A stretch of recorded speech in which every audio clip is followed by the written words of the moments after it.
அபுதாபியில் வெறும் 50 லட்சத்தில் வீடு.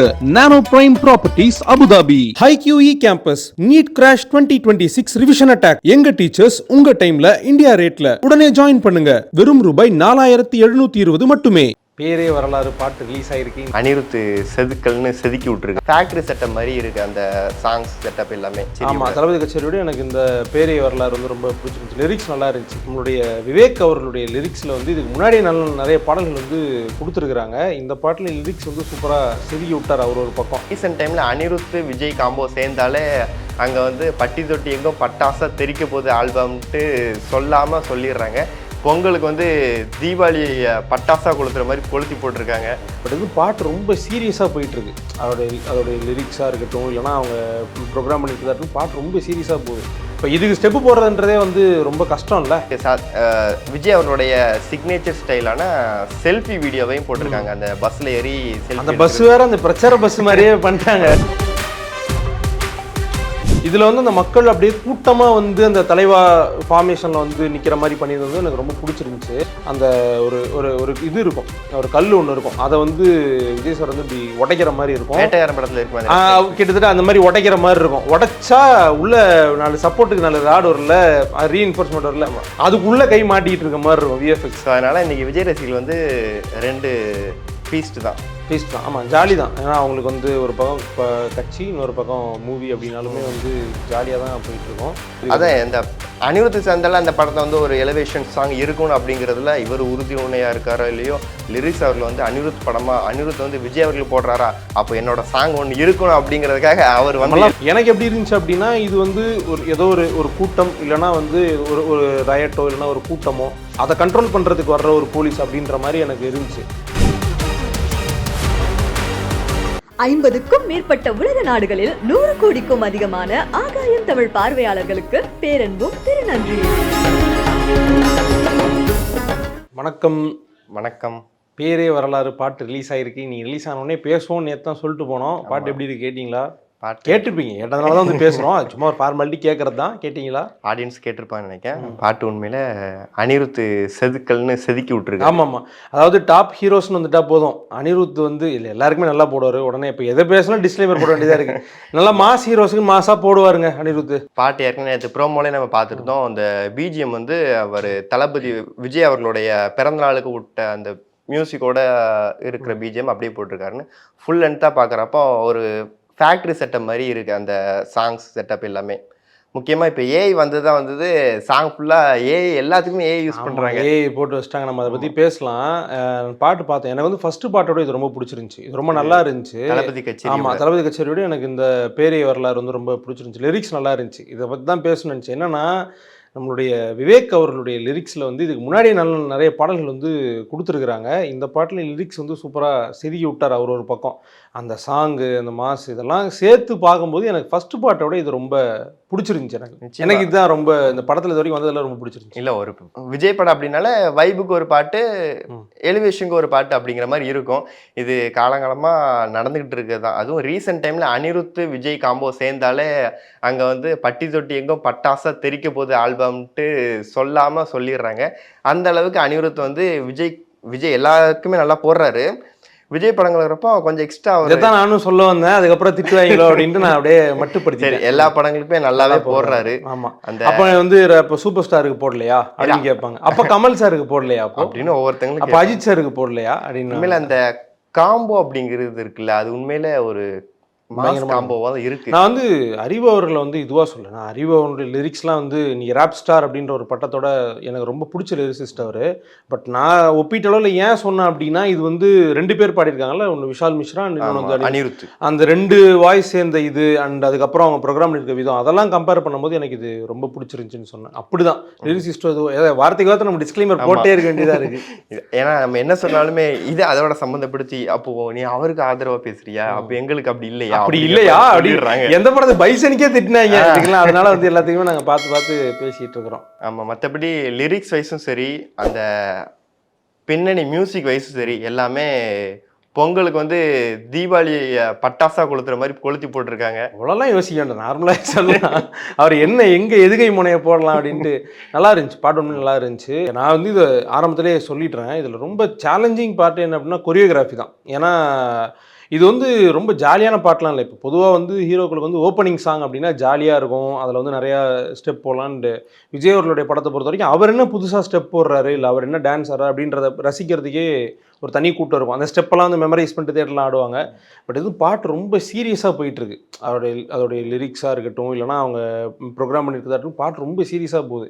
இப்போ இதுக்கு ஸ்டெப்பு போடுறதுன்றதே வந்து ரொம்ப கஷ்டம் இல்லை. அந்த கஷ்டமான டாஸ்க்கை வந்து சேகர் விஜய் அண்ட் சுதன் அவங்க வந்து கொரியோகிராஃப் பண்ணியிருக்காங்க. எனக்கு ரொம்ப பிடிச்சிருந்துச்சி. நீங்கள் சொன்ன மாதிரி ஏஐ வந்த உடனே எல்லா படத்துக்குமே சிலர் வந்து படத்தோட போஸ்டர்லேருந்து எல்லாமே ஏஐல தான் பண்ணுறாங்க. இதுவும் ஏஐல தான் பண்ணியிருந்தாங்க. நிறைய போஸ்டர்ஸில் சின்ன சின்ன போர்ஷன்ஸ் அதெல்லாமே ஏஐல பண்ணியிருந்தாங்க. பட் அங்கே வந்து அங்கங்கே வந்து விஜய் அவர்கள் வந்து டான்ஸ் ஆடுறதையும் காமிச்சிருந்தாங்க. ஸோ நடுவில் அங்கங்கே காமிச்சிருந்தாங்க. சூப்பராக இருந்துச்சு. அதோடைய சினிமாட்டோகிராஃபியாக இருக்கட்டும், இந்த கொரியோகிராஃபியாக இருக்கட்டும், அது வந்து ஒரு பெரிய செட் போட்டு பெருசாக எடுத்திருக்காங்க போல். ப்ளூ மேட் அது மாதிரி ஏதோ போட்டு எடுத்திருக்காங்க போல். சூப்பராக எடுத்திருந்தாங்க அவங்க. அது ஒரு சேலஞ்சிங்கான பார்ட் கொரியோகிராஃபி. அது எனக்கு ரொம்ப பிடிச்சிருந்துச்சு. அது என்னமோ தெரில, விஜய் அவர்களோட கடைசி படம் ஜனநாயகனா என்னவோ தெரில, எல்லா படத்தோட ரெஃபரன்ஸையும் விஜய் பாட்டில் போட்டுறாங்க. லாஸ்ட் டைம் தளபதி கச்சேரி பாட்டிலையும் சரி, நம்ம பார்க்காத ரெஃபரன்ஸே இருக்க முடியாது. முத்துப்பாண்டி அரிசி ஆலையிலிருந்து இந்த பிரியமுட நேருக்கு நேர் பழைய படத்தை எல்லா படத்தையும் போட்டு வச்சுட்டாங்க. இப்போ இதுலேயும் நிறைய ரெஃபரன்ஸ் இருக்குது. உதாரணத்துக்கு விஜய் அவர்களுடைய சிக்னேச்சர் ஸ்டைலான செல்ஃபி வீடியோவையும் போட்டிருக்காங்க. அந்த பஸ்ல ஏறி செல்ஃபி, அந்த பஸ் வேற அந்த பிரச்சார பஸ் மாதிரியே பண்ணிட்டாங்க. பிரச்சார பஸ் போல. அப்புறம் வேற என்னது, இந்த தெரி படத்துல உள்ளது. தெரி படத்துல எனக்கு ரொம்ப பிடிச்சது தெரியுமா, அந்த தலைவா போஸ் வந்து எனக்கு ரொம்ப பிடிக்கும். அந்த தலைவால வந்து அந்த பின்னாடி நின்று பாக்குற மாதிரி அந்த ஸ்லட் போஸ், அது ரொம்ப நல்லா இருக்கும். அந்த டைட்டில் டிசைன்லயுமே இருக்கும் தலைவா. இதுல வந்து அந்த மக்கள் அப்படியே கூட்டமா வந்து அந்த தலைவா ஃபார்மேஷன்ல வந்து நிக்கிற மாதிரி பண்ணியிருந்தது எனக்கு ரொம்ப பிடிச்சிருந்துச்சு. ஒரு 65-70 படம் இருக்கு. எல்லாத்தையும் நீங்க வந்து ஒரு படத்துக்குள்ள அடக்கி எடுத்துட்டு வரதுன்றதே கஷ்டம்தான். அதனால அதை முடிஞ்ச அளவுக்கு பாட்டில் வச்சிருக்காங்க. அண்ட் நீங்க படத்துலையுமே, படம் வந்து நம்ம ஏற்கனவே பேசின மாதிரி அது ஒரு சீரியஸான சப்ஜெக்ட். அதில் நீங்க எவ்வளோ ரெஃபரன்ஸ் வைப்பீங்க? இப்போ ரீசெண்ட் டைம்ஸில் வந்து ரெஃபரன்சஸ் வந்து பெரிய அளவில் குறைக்கிறாங்க. நீங்கள் பார்த்தீங்கன்னா தெரியும், ஜெயிலரில் வந்து ரொம்பலாம் ரெஃபரன்ஸ் கிடையாது. ஜெயிலர் லாஸ்ட்டாக ரொம்ப நல்லா போன படம், அதில் வந்து நிறைய ரெஃபரன்ஸே கிடையாது. நிறைய ரெஃபரன்ஸ் வச்சிருக்கலாம் அந்த இடத்துல வந்து நம்ம நெல்சனோட ஸ்டைலு. பட் இங்கே வந்து இவருடைய ஸ்டைலோ இல்லையோ, அது நம்ம சின்ன தோரில் வந்து அவருக்கு தனி ஸ்டைல் இருக்கு. ஆனால் நீங்கள் எத்தனை படத்தை வைப்பீங்க? குட் பேட் அக்லி படத்தில் நிறைய வச்சிருந்தாங்களே. குட் பேட் அக்லி படத்தில் நிறைய ரெஃபரன்ஸ் இருந்துச்சுங்க. அது வந்து நம்ம ஆதிக் சாருடைய ஸ்டைலு. இந்த படம் ரொம்ப சீரியஸாக இருக்குது. குட் பேட் அக்லி வந்து ஒரு சீரியஸான படம், அது வந்து ஜாலி குட் படம். அது தியேட்டர் மெட்டீரியல். அது வந்து அது அவுட் அண்ட் அவுட். நீங்கள் 2 மணி நேரம் போனீங்கன்னா ஃபேன்ஸ்க்காக. இது வந்து நம்ம ஏற்கனவே நேற்று பேசின மாதிரி பாலிடிக்ஸ் இருக்குது. இதில் வந்து லாஸ்ட் படம்ல அதில் சொல்ல வேண்டிய விஷயம் இருக்குது. இதில் மிஸ் ஆயிடுச்சுன்னா திரும்ப எப்போ வைக்க முடியும் அப்படின்ற ஒரு கேள்வி வந்து ஃபேன்ஸுக்கு வரும். அப்போ நீங்கள் எவ்வளோ படத்தை உள்ளே வைப்பீங்க? அது மாதிரி ரெஃபரன்ஸ் தேவையான அளவுக்கு வைக்க வேண்டியது வச்சிருக்காங்க, அள்ளி அடிச்சிருக்கிறாங்க மேபி. அண்ட் இன்னொரு ஒரு டவுட் இருந்துச்சு. ஃபர்ஸ்ட் பார்ட் வந்துலேருந்து டைலாக்ஸ் அப்படின்னு போட்டு விஜய் அப்படின்னு அவருடைய பேரை போட்டிருக்காங்க. இதில் வந்து டைலாக் பாட்டு தான், அது வந்து படத்துக்கு இல்லை. நீங்கள் நல்லா பார்த்தீங்கன்னா சாங் கிரெடிட்ஸோட சேர்ந்து தான் அது வருது. முடிஞ்ச அப்புறம் படத்தோட டீட்டெயில்ஸ் வருது இல்லை. அதில் அந்த மாதிரி இல்லை. அதில் அந்த மாதிரி கிடையாது. சாங்கில் வரும்போது மற்ற இந்த மியூசிக் கிரெடிட்ஸ்லாம் கொடுக்கும்போது வந்து டைலாக்னு வருது. ஓப்பனிங்கில் அந்த நெஞ்சில் குடி இருக்கும் வருது, அதை தவிர அந்த டைலாகே கிடையாது. அந்த டைலாக் தான் கிரெடிட்ஸ் கொடுத்துருக்காங்க. அந்த டைலாக் வந்து அவர் மேடையில் பேசுறதுங்க. அந்த டைலாக் அவர் மேடையில் பேசுறது. அதுதான் எதுக்கு அந்த டைலாக் தளபதி விஜய் அப்படின்னு இருக்கு. அது என்ன அப்படின்னு கொஞ்சம் தெளிவுபடுத்துறாங்க. வேலை படம் போடுறப்போ அதில் கிரெடிட்ஸ் போடுறப்போ கொடுக்குறாங்களா என்னன்னு தெரியல. மேபி இல்லை, பாட்டு படத்தில் வரும்போது உள்ளதான் அங்கங்கே 2-3 டைலாக்ஸ் இருக்கா அப்படின்றதும். இதை நம்ம டிடெக்டிவ் மாதிரி ஆராயணும்னா இனி வரக்கூடிய பாட்டெல்லாம் எல்லாத்தையும் நோட் பண்ணாதான் முடியும். அப்படிலாம் இல்லை, தெரிஞ்ச மாதிரி அடிச்சு விட்டுற வேண்டியதான். ஏங்க இதை உட்காந்து எதுக்கு நம்ம இப்போ ஸ்டைலில் அதை தெரிஞ்ச மாதிரி நம்ம அடிச்சு விட்டுட்டு அதுக்கப்புறம் வந்து தெரில அப்படின்னு சொன்னால் முடிஞ்சு திட்டுவாங்க, அதுக்கும் சேர்த்து வாங்கிக்க வேண்டியதான். மற்றபடி அது ஒரு பக்கம். ஸோ நம்ம விவேக் அவர்கள் லிரிக்ஸ் பற்றி பேசிட்டோம், அண்ட் சினிமாட்டோகிராஃபி கொரியோகிராஃபி பற்றி பேசிட்டோம். இப்போ வந்து நம்ம அனிருத் அவர்களுடைய மியூசிக் பற்றி டெடிக்கேட்டடாக ஒரு 2 நிமிஷம் பேசணும். ஏன்னா அவருக்கு வந்து ஒரு மிகப்பெரிய ப்ரெஷர் இருக்குது. இப்போ வந்து படம், அதோட எலிவேஷன், இது எல்லாமே வந்து அனிருத் அவர்கள் நம்பி தான் இருக்குது. எப்படி வந்து இதுக்கு முன்னாடி இருந்த அந்த லெஜெண்டரி மியூசிஷியன்ஸை வந்து நம்பி இருந்தாங்களோ அந்த மாதிரி படத்தை எடுத்து இப்போ கொடுத்துட்டேன், ஏதாவது பண்ணி எலிவேட் பண்ணி கொடுப்பா அப்படின்னு அவர்கிட்ட நிறைய படங்கள் இருக்குது. ஸோ அவர் ஒரு ப்ரெஷரில் தான் இருக்கார். பெரிய ஹீரோ படங்களுக்கு இன்றைக்கி அவரை விட்டால் இவ்வளோ மாசாக போடுறதுக்கான ஆள் வேணும்ல. ஏன்னா நம்மளுடைய ஏஆர்ஆர் சார் வந்து பாலிவுட்டில் பிஸியாக இருக்கார், இளையராஜா சாரும் இருக்கார், எல்லாரை பற்றி பேலன்ஸ் பண்ணி பேச வேண்டிய லெவலும் இருக்கும். ஸோ அப்படி இருக்கக்கூடிய சுச்சுவேஷனில் வந்து அந்த ப்ரெஷரு அண்ட் இந்த படமும் ரொம்ப இம்பார்ட்டண்டான படம். அதுக்கு நடுவில் இப்படி ஒரு பாட்டு. நிச்சயமா படத்தை தூக்கி நிறுத்துறதுக்கு ஒரு பில்லர் ஆஃப் லெஜெண்ட் வேணும் இல்லையா, அதுக்காக ஒரு அனிருத் வந்து பில்லர் ஆஃப் லெஜெண்டா, சரி ஓகே. அதுக்காக அனிருத்தோட பிஜிஎம் வந்து நம்ம பிஜிஎம் தான் தாங்கி நிக்கணும் அப்படிங்கிற மாதிரி அது ஒரு சென்டிமெண்ட்டாகவே ஆயிடுச்சு எல்லாருக்கும், அது ஒரு சென்டிமெண்ட்டாகவே ஆயிடுச்சு. அண்டு அகைன் அந்த ப்ரெஷர் அதெல்லாம் இது பண்ணிட்டு ஒர்க் பண்ணதுக்கு ரொம்ப நல்லா இருந்துச்சு. விஎஃப்எக்ஸ்க்கு வருவோம். என்னென்னா லிரிக் வீடியோ அப்படின்னா முன்னாடிலாம் வந்து ரொம்ப இனிஷியல் ஸ்டேஜில் வந்து இந்த லிரிக் வீடியோ கான்செப்ட்லாம் கிடையாது. பாட்டு சேனலில் Isaiaruvi, Sun Music, Jaya Music இந்த மாதிரி இதெல்லாம் போட்டுருவாங்க. அதுவும் இதில் தான் ரிலீஸ் ஆகும்லாம் இல்லை, அது வரும், அது திடீர்னு பார்த்தா புதுப்பட பாட்டு ஓடிக்கிட்டு இருக்கே அப்படின்ற மாதிரி இருக்கும். அப்புறம் அதில் ரிலீஸ் பண்ண ஆரம்பித்தாங்க. அப்படியே கொஞ்சம் கொஞ்சமாக வளர்ந்து அந்த பாட்டுலேருந்து 1-2 ஸ்டில்ஸ் வரும், அதில் லைன்ஸ் வரும். இப்போ வந்து என்னன்னு தெரில, ஃபுல் பாட்டு வந்து VFX plus AI mix and match அந்த மாதிரி பண்ணியிருக்காங்க. நம்மளால் கண்டுபிடிக்கவே முடியல எது ஏ எது அது அப்படின்னு கண்டுபிடிக்க முடியல.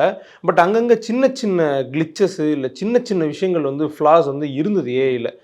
இது அதான் அகைன் ஏஐயா இல்லைனா வந்து தனியாக சிஜி பண்ணியிருக்காங்களான்னு தெரில, அதில் சின்ன ஃப்ளா இருந்தது. நான் நோட்டீஸ் பண்ணது என்னென்னா, அந்த ஒரு ஒரு ஒரு இது இருக்கும், ஒரு கல் ஒன்று இருக்கும், அதை வந்து விஜய் சார் வந்து இப்படி உடைக்கிற மாதிரி இருக்கும். வேட்டையாரன் படத்தில் இருக்கும், கிட்டத்தட்ட அந்த மாதிரி உடைக்கிற மாதிரி இருக்கும். உடைச்சா உள்ள 4 சப்போர்ட்டுக்கு 4 ராடு வரல, ரீஎன்ஃபோர்ஸ்மெண்ட் வரல, அதுக்குள்ள கை மாட்டிக்கிட்டு இருக்க மாதிரி இருக்கும். விஎஃப்எக்ஸ் மறுபடியும் வெளியே வரல, ஆனால் கை வந்து இப்படி மேஜிக் மாதிரி உள்ள விட முடியாதுன்றதுனால அது ஒரு சின்ன ஃப்ளா. இவ்வளோலாம் நீ நோட் பண்ணுவியா அப்படின்னா பண்ணணும்ல. சாட் ஜிபிடியில் போட்டால் கூட அவன் கையை 3 கையை வச்சு கொடுத்துட்றான். அது சாட் ஜிபிடி இல்லை அது நீங்கள் எதை போடுறீங்கன்ற, நீங்கள் என்ன போட்டு அந்த மாதிரி பண்ணீங்கன்னு கையை தான் போட்டது. 2 கை போட்டால் 3 கை தெரியுது. அப்படியா? அது இருக்கும், சின்ன சின்ன ஃப்ளாஸ் இருக்கும். அதுக்காக படத்துலையுமே அப்படி பண்ணுறது எனக்கு தெரிஞ்சு. அப்போ மெயின் மூவி அந்த ப்ராப்பரான இதில் இந்த மாதிரியான ஃப்ளாஸ் இருக்காதுன்னு நினைக்கிறேன். டிபெண்ட் பண்ண முடியலங்க. இப்போ சிஜின்னா ஒரு டீம் உட்காந்து பண்ணுவாங்க. படம் வந்து வெளியே போய் சரியில்லை அப்படின்னா வந்து காற்றை கட்டி அடிப்பாங்க அப்படின்ட்டு அவங்க சீரியஸாக பண்ணாங்க. எதுக்கு சீரியஸாக எடுத்துக்க போகுது, அதை அடிச்சு கொடுத்து விட்டுரும். அந்த மாதிரி படத்தில் இருக்காதுன்னு நம்புவோம். நிச்சயமாக நிறைய ஒரு பாட்டுன்னு எடுத்துக்கிட்டா நான் மோஸ்ட்லி நிறைய விஷயங்கள் நோட் பண்ணும்போது இந்த கமெண்ட் செக்ஷன்லாம் பார்க்குறது உண்டு. ஒவ்வொருத்தரும் அவங்களோட ஒப்பீனியன் எந்த மாதிரிலாம் சொல்கிறாங்க அப்படிங்கிறப்போ இன்னைக்கு பார்த்தப்போ ஒருத்தர் இருப்பாரு ஃபுல் லிரிக்ஸையும் டைப் பண்ணி போட்டிருப்பாரு, அவர் வந்து அந்த மாதிரி இருப்பாரு. டைம் ட்ரீம் பண்ணி இது கூஸ் பம்ப்ஸ் பிளாஸ்ட் அப்படின்லாம் போட்டிருப்பாங்க. அந்த மாதிரிலாம் இல்லாமல் இப்போ என்ன சொல்ல வர்றேன்னா, இன்னைக்கு 2 விஷயம் நடந்திருக்கு. ஒண்ணு, விஜய் அவர்களோட ஈரோடு சந்திப்பு அரசியல் ரீதியா, இது வந்து ஜனநாயகனுடைய 2வது சிங்கிள் சினிமா ரீதியா. அதுல போட்டிருக்காங்க, மார்னிங் வந்து தலைவர் தளபதி, ஈவினிங் வந்து ஜனநாயகன் தளபதி. இது நான் சொல்லல, கமெண்ட்ல வந்தது. சொல்லுங்க சொல்லுங்க. ஸோ அதனால இன்னைக்கு விஜய் ரசிகர்கள் வந்து 2 ஃபீஸ்ட் தான். ஃபீஸ் தான். ஆமாம், ஜாலி தான். ஏன்னா அவங்களுக்கு வந்து ஒரு பக்கம் இப்போ கட்சி, இன்னொரு பக்கம் மூவி அப்படின்னாலுமே வந்து ஜாலியாக தான் போயிட்டுருக்கோம். அண்ட் பாட்டு வந்து இதுக்கப்புறம் படத்தில் வந்து ஒரு மாதிரியான மெலடியான லவ்லியான பாட்டெலாம் இருக்கான்னு தெரியல. பட் இருக்கணும், கண்டிப்பாக இருக்கணும். ஏன்னா பூஜா ஹெக்டே இருக்காங்க, ஒரு நல்ல பேர், அவங்க ஆல்ரெடி சக்ஸஸ்ஃபுல்லான ஒரு பேர். அவங்க மமிதா பைஜு இருக்காங்க. இல்லை, மமிதா பைஜு வந்து தங்கச்சி கேரக்டரில் இல்லை, அவங்களுக்கு ஒரு சென்டிமெண்ட் சாங் இருக்கும். சென்டிமெண்ட் சாங் இருக்கும். ஆமாம், சென்டிமெண்ட் சாங் இருக்கும். ஏன்னா இதோடைய ஒரிஜினல் சோர்ஸ் பகவந்த் கேசரி, அதில் எல்லா விதமான எமோஷன்ஸ் இருக்கும். ஸோ அந்த மாதிரியான பாடல்களும் இருக்கும். பட் டீம் வந்து ரொம்ப பிளான் பண்ணி இறக்குறாங்க. அந்த என்னென்ன பாட்டை வந்து இறக்கணுமோ அப்படி கரெக்டாக பிளான் பண்ணி இறக்கிட்டு இருக்கிறாங்க.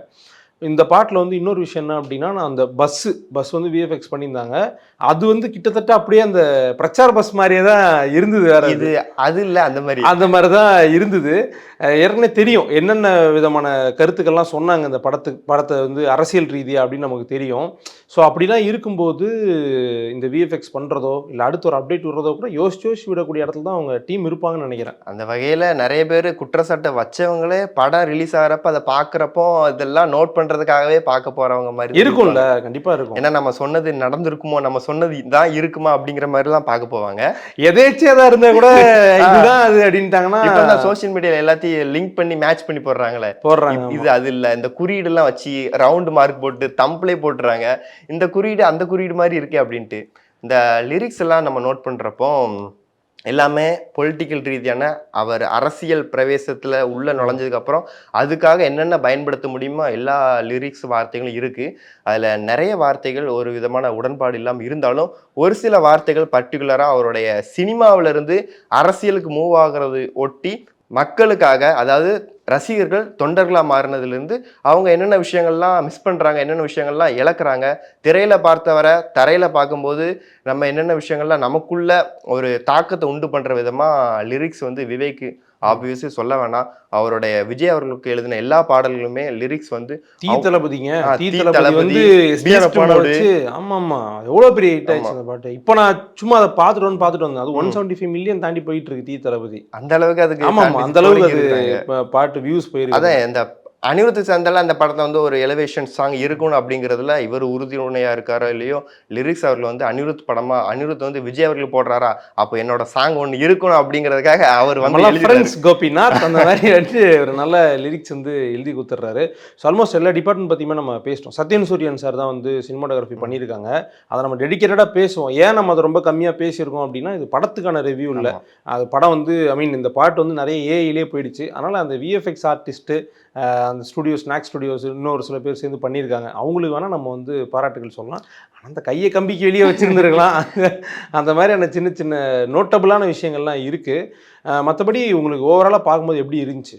ஓவராலாக பார்க்கும்போது வழக்கமாக உள்ள விஜய் பாட்டுக்கு உண்டான எலிவேஷன் சாங்கை தூக்கி நிறுத்துற மாதிரி தான் இந்த சாங் இருக்குது. ஒன்றுத்துக்கு ஒன்று சளைச்சது இல்லைங்கிற மாதிரி தான் இருக்குது. ஏன்னா பீஸ்ட் மூடு கேட்டிருப்போம், தீ தளபதி கேட்டிருப்போம், மாஸ்டர் வந்து வாத்தி ரைடு. ஸோ அந்த வரிசையில தான் இந்த பாட்டு இருக்கு. இதை சொல்ல மாட்டேன், பேடாஸ் பாட்டு இந்த 4 வரிசையில தான் இந்த பாட்டு இருக்குது. ஸோ அதனால இது மற்ற பாட்டை விட கம்மியான பாயிண்ட்ல இருக்குதா அப்படிங்கிறதுலாம் இல்லை. அதுக்கு ஈக்குவலா இது வந்துருச்சு. போக போக அப்படியே, ஏன்னா எல்லா பாட்டுமே ஸ்டார்டிங் பயங்கரமா போயிட்டு இருக்கு. ஆமா இப்போ போயிட்டு இருக்கு இல்ல, பயங்கரமா போயிட்டு இருக்கு. ஒன்ஸ் கேட்கறப்ப ஸ்டார்டிங் எல்லா பாட்டுக்குமே என்னடா பாட்டு இது இப்படி கம்மியா இருக்கு, ஏதோ ஒன்று மிஸ் ஆகுது, அந்த பாட்டுல இல்லாத ஒன்று இதுல இல்லையே அப்படிங்கிற மாதிரி ஒன்று இருக்கும். ஆனா அது போக போக அந்த பாட்டை ஓவர்டேக் பண்ணி படம் ரிலீஸ் ஆகுறதுன்னு ஒரு வைப் கிரியேட் பண்ணும். இல்ல ஃபேன்ஸ் வந்து இந்த படத்தை பத்தின எல்லா விஷயத்தையுமே கொண்டாடுறாங்க. இந்த படம் வந்து எப்படி இருக்கு, தியேட்டர்ல ஸ்க்ரீன்ல பாக்குறது எப்படி இருக்கு, டெக்னிக்கலா எப்படி இருக்கு, கதை எப்படி இருக்கு, இதெல்லாம் தாண்டி எவ்வளோ ஃப்ளாஸ் இருந்தாலுமே அதை வந்து சந்தோஷமா கொண்டாடுற ஒரு எமோஷனலாக கொண்டாடுற இடத்துல தான் வந்து ஃபேன்ஸ் எல்லாருமே இருக்காங்க. ஏன்னா அவங்களுக்கு வந்து படம் எப்போ வந்தாலுமே பார்ப்பாங்க, ஜாலியாக இருப்பாங்க. பட் இது லாஸ்ட் படம், இதுக்கப்புறம் பாலிடிக்ஸ் அந்த மாதிரி இதெல்லாம் இருக்கிறதுனால அவங்க ரொம்ப ஹாப்பியாக இருக்காங்க. அண்ட் ஓப்பனிங்கில் வந்து நீங்கள் சொன்னீங்க ஒரு ஃபேக்ட்ரி செட்டப் அந்த மாதிரி இருக்குன்ட்டு. என்னுடைய பாயிண்ட் ஆஃப் வியூ நான் சொல்லிடுறேன். எனக்கு எப்படி இருந்துச்சு அப்படின்னா, இது வந்து ஏதோ ஒரு கூட்டம் இல்லைனா வந்து ஒரு ரயட்டோ இல்லைனா ஒரு கூட்டமோ அதை கண்ட்ரோல் பண்ணுறதுக்கு வர்ற ஒரு போலீஸ் அப்படின்ற மாதிரி எனக்கு இருந்துச்சு. நான் இதோட இது பண்ணி பார்த்தேன் அப்படின்னா, ஃபஸ்ட்டு ஒரு இது ஒன்று விட்டாங்கல்ல, ஒரு ப்ரொமோஷன் விட்டாங்க. அதில் வந்து அப்படியே வந்து ஃபோக்கஸ் ஆகிட்டே வரும். விஜய் சார் வந்து அப்படியே நடந்து வந்துகிட்டே இருப்பாங்க போலீஸ் கெட்டப்பில், கத்தியை வச்சு இப்படி மீசையை வந்து அட்ஜஸ்ட் பண்ணுவாங்க. அந்த சினாரியோடைய ஒரு ரிப் ஆஃப் மாதிரி தான் எனக்கு இந்த இடம் வந்து இருந்துச்சு. அங்கங்கே பார்த்தீங்கன்னா அந்த போலீஸ் கான்ஸ்டபிளோடைய அந்த சிம்பிள் போலீஸ் சார்ந்த சிம்பிள், சுற்றி மக்கள் கூட்டம், நடுவில் வந்து ஒரு போலீஸ் ஜீப் வருது அப்படின்ற மாதிரி ஒரு தீமில் இருக்குமோ அப்படின்னு வந்து எனக்கு தோணுச்சு. பட் சப்ஜெக்ட் டு சேஞ்ச், திட்டாதீங்க. என்ன இன்னொன்று வந்து இடையில ஒரு ஸ்டில் ஒன்று விட்டுருந்தாங்க. விஜய் அவர்கள் வந்து சென்ட்ரல் நிற்பாரு, சுற்றி மக்கள்லாம் அவர் மேலே கை வச்சிருக்க மாதிரி அந்த ஃபோட்டோ கூட இடையில அதோட சம்மந்தப்படுத்தி வேற பேசியிருந்தாங்க. ஆனால் அந்த ஃபோட்டோவும் இந்த விட்ட பாட்டும் வருது ரிலேட்டபிள் தான். அதோட ஒரிஜினல் மோஷன் தான் இந்த பாட்டிலையும் விட்டுருக்காங்க. ஃபைனலாக ஒன்று இது வந்து விமர்சனம்லாம் இல்லை, ஒரு ஹம்பிளான ரெக்வஸ்ட்டு திரு கோபி பிரசன்னா அவர்களுக்கு. அவர் தான் வந்து பப்ளிசிட்டி டிசைன்லாம் பண்ணுறாரு. மிகப்பெரிய ஹீரோக்களுக்கெல்லாம் பண்ணார், கூலிக்கு அவர் தான் பண்ணார். ஸோ சூப்பர் ஸ்டார் இப்போ தளபதி எல்லாருக்குமே அவர் பண்ணுறாரு. ஆனால் அந்த கோல்டன் கலரை விட்டுட்டு கொஞ்சம் மற்ற கலர் வச்சு நீங்கள் பண்ணுவீங்க அப்படின்ற ஒரு ஹம்பிளான ஒரு இது தான். அதில் ஒரு தீம் இருந்துகிட்டே இருக்குது. ஏன்னா எனக்கு ரொம்ப சந்தோஷமாக இருக்குது, ஒரு படத்தினுடைய பப்ளிசிட்டி டிசைனர் முதற்கொண்டு மக்கள் வந்து கண்டுபிடிச்சி போடுறாங்க. ஏன்னா நம்ம இப்போ பேசுகிறோம்ல சினிமாட்டோகிராஃபி பற்றி, கொரியோகிராஃபி பற்றி இதெல்லாம் பேசுகிறோம். இப்போ வந்து நான் பார்க்குறேன் ஒரு சில பேர் யூடியூப்ல இந்த மாதிரி பேசுகிறாங்க, இவ்வளோ ஆஸ்பெக்ட் இருக்கா அப்படின்னு நான் கற்றுக்கிறேன், நான் பேசுகிறேன். முன்னாடியெல்லாம் எப்படி இருக்குன்னு தெரியும். இப்போ விஜய் சார் பாட்டுனா விஜய் சார் பற்றி மட்டும் தான் பேசுவாங்க, டேரக்டர் பற்றியே பேச மாட்டாங்க. அந்த வகையில் வந்து ஒரு படத்தினுடைய பப்ளிசிட்டி டிசைனர் யாருன்னு கண்டுபிடிச்சி அவர் அளவுக்கு பேசுகிறதும் சந்தோஷமாக இருக்குது திரு கோபி பிரசன்னா அவர்களை பற்றி. ஆனால் அது இன்னும் கொஞ்சம் வித்தியாசமாக அந்த போஸ்டர்ஸ்லாம் இருக்கலாமோன்னு தோணுச்சு. இந்த செகண்ட் பார்ட் போஸ்டருமே வந்து அஃபிஷியல் ஐடியில் வந்து போஸ்ட் பண்ணியிருந்தாங்க. ஓகே, அவருக்குன்னு ஒரு மாஸ் இருக்குது விஜய் சாருக்குன்னு, அந்த மாஸில் வந்து எல்லாமே நமக்கு நல்லா தெரியுது. பட் இன்னும் கொஞ்சம் நல்லா பண்ணியிருக்கலாமோ, இன்னும் கொஞ்சம் அது இன்னோவேட்டிவாக இருந்திருக்கலாமோ, கலர் தீம்ஸு அங்கே அந்த கலர் பேலட் வேறு மாதிரி இருந்திருக்கலாமோன்னு எனக்கு தோணுச்சு. எட்டுக்கம் நிறைய போஸ்டர்ஸ் இருக்குது. இதுக்கப்புறம் தான் படத்துக்கு மெயினான ப்ரொமோஷன் ரிலீஸ் ஆரம்பிக்கும். ஸோ இன்னொரு 10-15 டேஸ் நடுவில் நிறைய போஸ்டர்ஸ் நம்ம பார்க்கலாம், நிறைய ப்ரொமோஷன்ஸ் நம்ம பார்க்கலாம். அது கொஞ்சம் கலர்ஃபுல்லாக இருந்தால் நல்லா இருக்கும். போஸ்டர் ஆல்ரெடி பண்ணி வச்சு தான் வச்சிருப்பாங்கன்னு நினைக்கிறேன். இதுக்கப்புறம் நம்மள மாதிரி அன்னன்னைக்கு நம்ம அன்னன்னைக்கு எடுத்து அன்னன்னைக்கு எடிட் அப்படி கிடையாது. பாப்பா அந்த என்னுடைய ஒரு நப்பாசை அப்படி எந்த அளவுக்கு ஒரு ரிசப்ஷன் கிடைக்குது அப்படின்ட்டு பொறுத்து இருந்தால் பார்க்கணும். பார்ப்போம். படத்தினுடைய அடுத்தடுத்த அப்டேட்ஸ் பற்றி பேசலாம். அதுக்கு முன்னாடி ஒரு சின்ன இது இந்த வீடியோலேயே சேர்த்து சொல்லிடலாம். பராசக்தியினுடைய ஒரு ப்ரொமோஷனல் ஈவெண்ட்டும் நடந்துட்டு இருக்கு. நேற்று நீங்கள் தான் சொன்னீங்க வள்ளுவர் கூட்டத்தில். ஸோ அதுவுமே வந்து ஒரு நல்ல ஒரு எதிர்பார்ப்போடு போயிட்டு இருக்கு. அடுத்து அதை பற்றி ஒரு அப்டேட் ட்ரெய்லரோ டீசரோ வந்தால் கண்டிப்பாக அந்த படத்தை பற்றி நாங்கள் பேசுவோம். தேங்க்யூ. அபுதாபியில் வெறும் 50 லட்சத்தில் வீடு. Nano prime properties Abu Dhabi. HiQE campus NEET crash 2026 revision attack. எங்க டீச்சர்ஸ் உங்க டைம்ல இந்தியா ரேட்ல. உடனே ஜாயின் பண்ணுங்க. வெறும் ரூபாய் 4720 மட்டுமே.